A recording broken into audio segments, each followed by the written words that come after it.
हम सभी में अलग अलग तरह की भावनाएं देखी जाती हैं। तो भावनाओं के मोटे तौर पे दो प्रारूप सामने आते हैं। एक है स्वार्थपने की भावना और एक है सहयोगपने की। स्वार्थी होना मेरी बनावट में शामिल है और सहयोगी होना भी मेरी और आपकी बनावट में शामिल है। तो अब हम ये समझ नहीं पाते हैं बड़े भैया कि हमें कहाँ सहयोगी होना है और कहाँ स्वार्थी होना है। एक पाणिनि संस्कृत व्याकरणाचार्य हुए हैं, बहुत बड़े। उनके लड़के ने उनसे पूछा कि पिताजी आखिर हम व्याकरण क्यों पढ़ें? तो वे कहते हैं कि मेरे बेटे तुम व्याकरण इसलिए पढ़ो ताकि तुम ये समझ सको कि कौन स्वजन है और कौन स्वजन है। स्व होता है अपने और श्व होता है कुत्ता। तो स्वजन कौन है और स्वजन कौन है? तो अपने लोग कौन हैं और पराये क्या हैं? अपना क्या है और पराया क्या है? तो अपने प्रति जब मैं स्वार्थी, स्वार्थी जो अपने प्रयोजन हैं, जब उनकी सिद्धि होती है तो स्वार्थी होता है आदमी। लेकिन जिसे हम स्वार्थी होना मान लेते हैं, वस्तुतः वह परार्थी होना ही होता है। क्यों माँ? क्योंकि हम किसी दूसरे के लिए स्वार्थपने की भावना रखते हैं। भोजन की सामग्री है तो उत्तम चयन होगा अपनों के लिए और अनुत्तम चयन होगा परायों के लिए। तो आप जब कह रहे हो कि मैं स्वार्थी हो गई हूं यहां पे, वहां पे भी आप स्वार्थी नहीं हुई हो, वस्तुतः परार्थी ही हुई हो। क्यों? क्योंकि आपने परापेक्षी स्वार्थ रखा। अपना प्रयोजन तो आपने सिद्ध किया, लेकिन अपना प्रयोजन जो था आत्मा का प्रयोजन नहीं था। अपने मैं पने का प्रयोजन ना रख के मेरे पने का प्रयोजन रखा। तो मैं पना और मेरा पना, तो जो स्वार्थी की मूल परिभाषा है, स्व मतलब मैं और अर्थी मतलब प्रयोजन। तो अपने पने का जो प्रयोजन है वह है स्वार्थीपना, मूल परिभाषा। और जो मेरे पने हैं, मेरे पने का प्रयोजन रख के जो मैं स्वार्थी होता हूं, वो स्वार्थी होना नहीं है, वो परार्थी होना ही है। ठीक है कि नहीं है? तो दो तरह की भावनाएं आती हैं हम सभी में, एक स्वार्थी पने की और एक सहयोग पने की। तो स्वार्थी पने के दो अर्थ ध्वनित होते हैं भाभी। एक है जो मूल आध्यात्मिक अर्थ, स्व अर्थ, अपना प्रयोजन, अपना बिल्कुल नितांत अपना प्रयोजन हो जिसमें। दूसरा है मेरे पने से इतर, जो मैं पने से इतर जो मेरे पने हैं उनका प्रयोजन। तो दूसरे भी जिनको मैं ये मान रहा हूं कि ये मैं ही हूं, तभी तो हम कहते हैं और आप कहते हैं कि तुम ना होगे तो मैं मर जाऊंगा। तो आपने मैं पने का विस्तार इतना बढ़ा लिया है कि वो अब मेरे पने के रूप में परिलक्षित होने लगा है। नहीं चाचा, नहीं, सहयोग की तो अभी बात नहीं हो रही ना यहाँ, नहीं, वो सहयोग में चाचा सहयोग की भावना बनती है। कैसे सहयोग की भावना होगी? इस रूप में कि ध्वनन शिल्पी करस परसान मूर्जः किम अपेक्षते, बिना अपेक्षा के जो किया जावे वह है सहयोग। क्या? सहयोग, बराबर का योग हो जहां पर,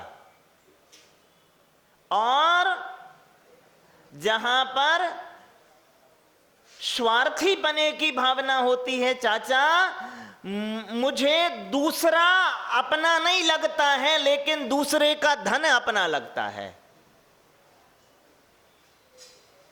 वहां होगा स्वार्थीपन। और जहां मुझे दूसरा अपना लगता है, दूसरे का धन अपना लगे या ना लगे वो अलग बात है।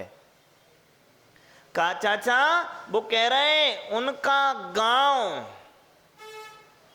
इसलिए दौड़ में हारा, उनका गांव मां, उनका गांव इसलिए दौड़ में हारा क्योंकि जो भाग सकते थे वो बैसाखियां बना रहे थे। ये है सहयोग की भावना, स्वार्थ की नहीं। और हमने तो जो बैसाखियां बना रहे हैं तो वो सबको साथ लेके चल रहे हैं कि कोई फर्क नहीं पड़ता।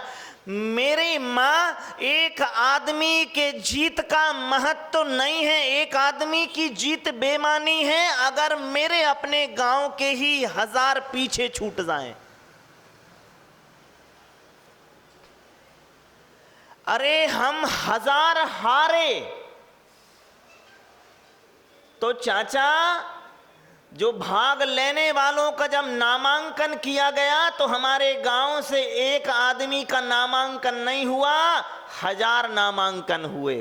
हालांकि वो सब हारे क्योंकि वो बैसाखियों पर थे, लेकिन नामांकन कितनों का हुआ? 1000 का हुआ।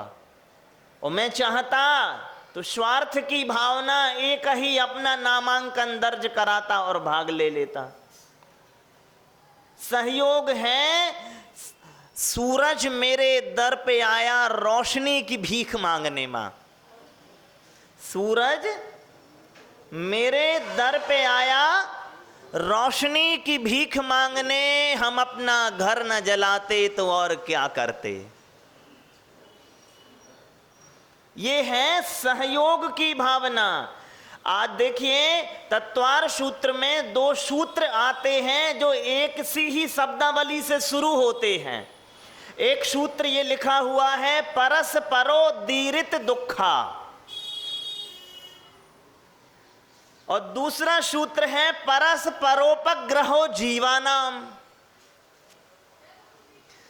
दोनों परस्पर में एक दूसरे को दान कर रहे हैं। नार की दान कर रहे हैं दुख का, और मनुष्य दान कर रखा है सहयोग का। यूनान के एक देवता हैं जिनका नाम है प्रोमीथस। तो प्रोमीथस ने देवताओं की सभा में कहा कि अब मनुष्यों को देवताओं का दर्जा दे देना चाहिए, तो उन्हें सभा से निष्कासित कर दिया गया। क्यों? क्योंकि मनुष्य भी सहयोग की भावना से भरा हुआ है, और परस्पर में स्वार्थ प्रेषित करना किसका काम है? परस्परोदीरित दुखा, दुख प्रेषित करना नारकियों का काम है, और परस्परोपग्रहो जीवानाम, उपकार करना एक दूसरे का, उपकार प्रेषित, सहयोग प्रेषित करना एक दूसरे के प्रति, ये किसका काम है? मनुष्यों का। और मनुष्यों का भी नहीं कहूंगा, मैं तो कहूंगा देव मानव का। किसका? जो देव हैं, जो मानव के रूप में देव हैं, उनका काम है ये। और वो किसका काम है? हाँ, वो महाराज कृष्ण जाते हैं दुर्योधन के पास में और कहते हैं कि दो न्याय अगर तो आधा दो, यदि इसमें भी कोई बाधा हो तो दे दो केवल 5 गांव, धरती रखो तुम सब तमाम।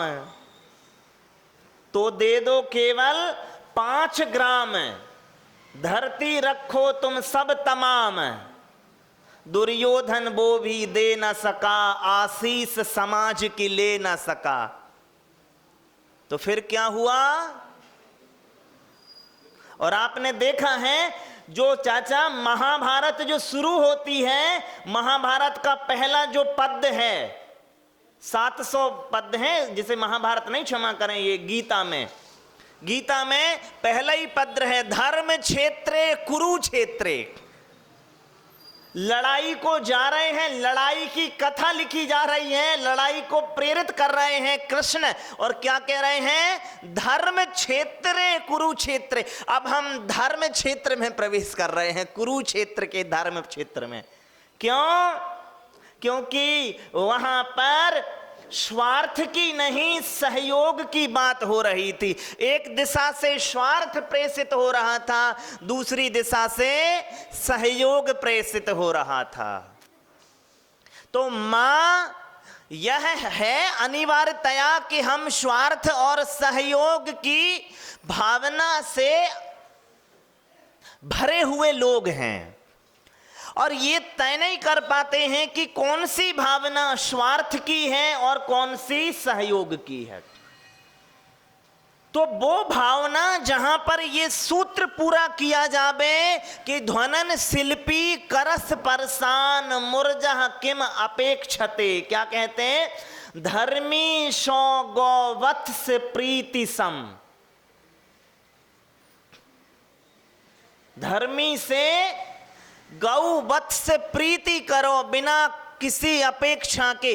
ध्वनन शिल्पी करस परशान।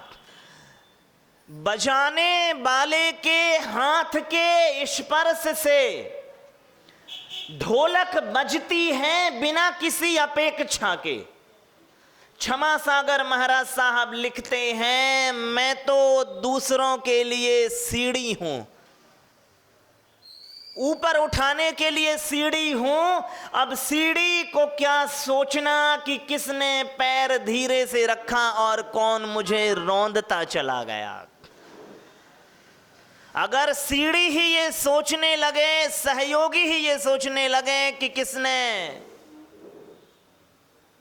पैर धीरे से रखा और किसने रौंदता चला गया, तो समझिया अब उठाने वाले ने अपने उठानेपन के धर्म से वो च्युत होने वाला है।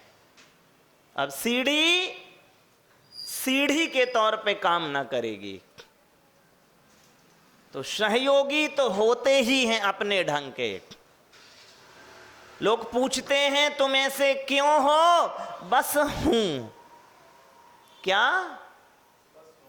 बस हूं। क्यों हूं ये ना पूछो। भगवान भी जंगल से तब लौटते हैं जब बिखेरने जैसा उपलब्ध हो जाता है। भगवान भी जंगल से कब लौटते हैं मां?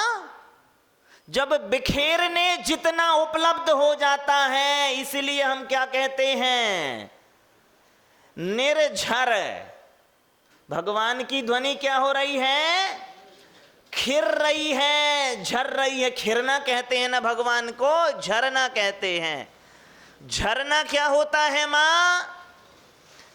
जो स्वस्फूर्त होता है वो ही झरना होता है, जिसमें निज का बहाव है। अब इतना भर, इतना पैदा हो रहा भीतर से, इतना इतना इतना कि अब भर रहा है। हम जंगल के फूल। भगवान कैसे? जंगल के फूल। अरे अब तो अपनी चारों तरफ बिखर रही है सुगंध, कौन ले सो ले, ना ले सो ना ले, लेकिन किसी अपेक्षा के। और जहां से अपेक्षाएं शुरू होती हैं वहां से शुरू होते हैं नरक। क्या शुरू होते हैं मां? आप देखिए ना, आपके मित्र अब शत्रुओं की कोटि में क्यों खड़े हो गए? क्योंकि कुछ आपने अपेक्षाएं पाली, कुछ उन्होंने अपेक्षाएं पाली। नहीं, बड़े महाराज साहब क्या कहते हैं? इच्छा निरोधा तपा, ये चौथे काल में, पंचम काल में अपेक्षा निरोधा तपः। इच्छाओं का निरोध तप है चौथे काल में, समझ लो। पंचम काल में तप क्या है? अपेक्षा निरोधा, अपेक्षाओं का निरोध करना तप है। और आप 2 मिनट मिले नहीं कि अपेक्षा बनाने लगते हो। और पता है चाचा, लोग मिलते ही इसलिए हैं कि अपेक्षा पूरी हो सके। अब आप देख लो, जिन जिन लोगों से आपके जुड़ाव हैं, जुड़ाव के पीछे कोई ना कोई अपेक्षाएं काम कर रही हैं। एक भी ऐसा वो बता दो जो निरापेक्षी संबंध हो आपका। एक भी संबंध आप बता दो। हम जुड़ते ही उन्हीं से हैं। महाराज साहब एक गांव में गए तो जिस गांव से महाराज साहब आए थे वहां किया महाराज साहब के सानिध्य में पंच कल्याणक। तो जिस दूसरे गांव में गए तो वहां एक सज्जन आए, कह रहे महाराज जो सौधर्म बने थे ना वो मेरे रिश्तेदार थे। महाराज ने कहा सुनो, वहां पे एक सज्जन सामान्य इंद्र भी बने थे और मैं जानता हूं कि तुम्हारे बे बड़े रिश्तेदार थे। तो रिश्तेदारी के अनुपात में जो बड़े थे उन्हें पहना कहना चाहिए, एक सगे जीजा और एक दूर के जीजा। तुम दूर के तो कह रहे हो क्योंकि वे सौधर्म बने, और सगे इसलिए नहीं कह पा रहे क्योंकि वे सामान्य थे।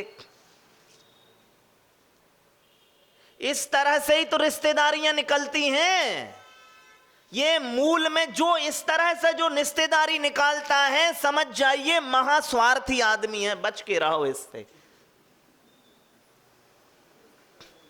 वो आपको भी इसलिए ही सुना रहा है कि उनकी प्रतिष्ठा के आधार पे थोड़ी मैं भी प्रतिष्ठा का पात्र हूं तुमसे। किससे? अरे महाराज से। आप जानते हो जब लड़ाई होती है तो आप कहते हो तुम जानते हो मैं कौन हूं, तो वो बताना चाह रहा है कि मेरे इतने पिताजी पैसा वाले हैं और मेरे सिंधिया से मेरी डायरेक्ट पहचान है। तुम जानते हो मैं कौन हूं, तुम समझ नहीं रहे अभी। एरा गहरा नत्थू खेरा समझे क्या? तो भैया उससे पूछो, पहले तुम ही पता कर लो तुम कौन हो, फिर मुझे बता देना आके। तुम जान, जब तुम्हें ही नहीं पता कि तुम कौन हो। और देखिए मां, यदि आपका मूल्य दूसरे के आधार पे आकलन हो रहा है, आपके मूल्य का आकलन दूसरे के आधार पे हो रहा है, तो समझिए दूसरा मूल्यवान है, तुम नहीं हो।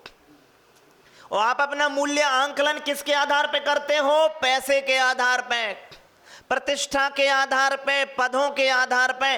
तो पद ही कीमती होगा, कल पद ना रहेगा तो तुम 2 कौड़ी के हो, कल पैसा ना होगा तो तुम 2 कौड़ी के हो, प्रतिष्ठा ना होगी तो 2 कौड़ी के हो। तो पहली तरह के जो लोग हैं वो पढ़ते हैं परस्परोदीरित दुखा, कि वे परस्पर में दुख प्रेषित करते रहते हैं। तो दुख के वे पहले सुख के पैमाने तय कर लेते हैं कि इसकी नजदीकियों से मुझे इतना सुख मिलेगा। अब कलेक्टर के पास जाओ तो वो अपनी गाड़ी में घर तक तो भिजवा ही देगा, और जो रुतबा बनेगा बाहें बाछें खिल जाएंगी। और मां ऐसे लगता है लौटते समय के बेताज बादशाह तो अपना ही है। कहां से आ रहा है? अरे आ क्या रहा है? लाल बत्ती की गाड़ी नहीं दिख रही जो छोड़ने आई है? और ऐसा चलते हैं। लेकिन अपन दूसरी तरह के लोग हैं। आपके पास कुछ हो ना हो, आपका होना ही हमारे लिए सहयोग को प्रेषित करता है। क्या हो इसलिए आपका सहयोग नहीं कर रहे हैं हम, आप हो इसलिए सहयोग कर रहे हैं। अब आप कैसे हो, क्यों हो, ये मूल्यवान नहीं है। आप हो हमारे लिए तो यही मूल्यवान है भैया। तो एक सूत्र है जिन्हें देव मानव पूरा करते हैं, परस्परोपग्रहो जीवानाम। और दूसरा सूत्र है जिसे नारकी मनुष्य पूरा करते हैं, परस्परोदीरित दुखा। तो अब आप देख लीजिए, आप स्वार्थ की भावना से भरे हुए लोग हैं या सहयोग की भावना से। और जो स्वार्थ की भावना उन्हें आरंभ में सुख देगी ऐसा लगता है, अंततः वो दुख हो जाएगा। और जो सहयोग की भावना से भरे हुए लोग हैं उन्हें लगेगा, लोगों को भी लगेगा कि का पगला आदमी है जे। सब लोग पगला पगला कहते रहेंगे उसे, लेकिन आपको पता ही नहीं है जो पाप को गलाने में लगाई हुआ है वो ही पगला है। आखिरी बात है, बाइबिल का एक बहुत बढ़िया कथन है। मां बाइबिल कहती है कि जब ईश्वर के राज्य में हमारा प्रवेश होगा